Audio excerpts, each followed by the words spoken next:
Welcome back to Newsmax Prime. After years of waiting, the Department of Veterans Affairs ruled late last week to give disability benefits to over 2,000 Air Force Vietnam vets exposed to Agent Orange residue on planes used during that war. The VA will spend over $47 million during a 10-year period, along with separate health care coverage for those vets. But several Navy Vietnam vets exposed to Agent Orange were excluded from this ruling.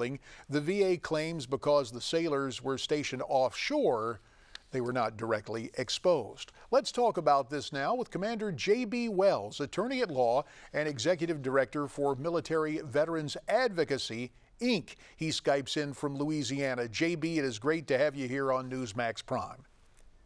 Fantastic to be here. We really appreciate you having us. Well, let's talk some about this. Your reaction to this settlement: yes to the Air Force, no to the Navy.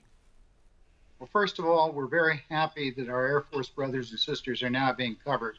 And in fact, we want everybody to be covered, the Blue Water Navy and other folks that were exposed to Agent Orange as well.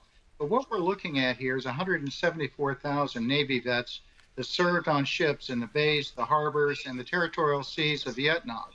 The Agent Orange would float out and then was taken up into their distillation system that converts the salt water to drinking water, which we found did not remove the dioxin, it actually enriched the dioxin. So these guys were getting a straight shot Agent Orange into their drinking water.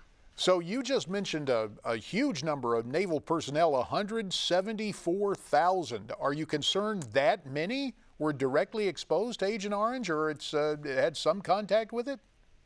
Yes, no question about it. And that's based on the studies done by the Congressional Research Service and the Navy Historical and Heritage Command.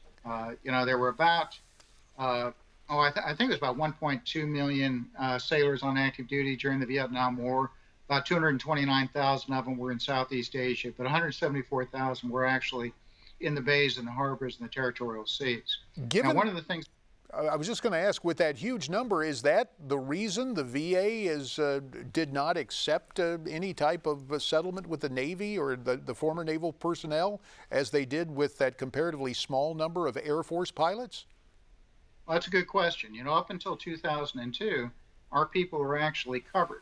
And starting in 2002, the VA went to a general counsel's opinion that said, gee, we think that this Agent Orange stopped at the water's edge. And the purpose behind that, we don't know.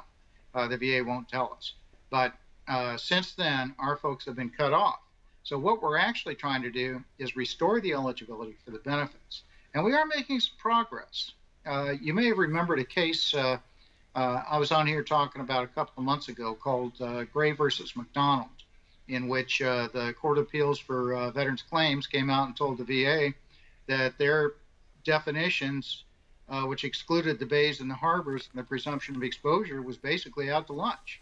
We've just received word, actually, in the last couple of days, that the VA has agreed they're not going to appeal that decision, and in fact are going to go back and rewrite their regulations. We hopefully believe that this will include the bays and the harbors.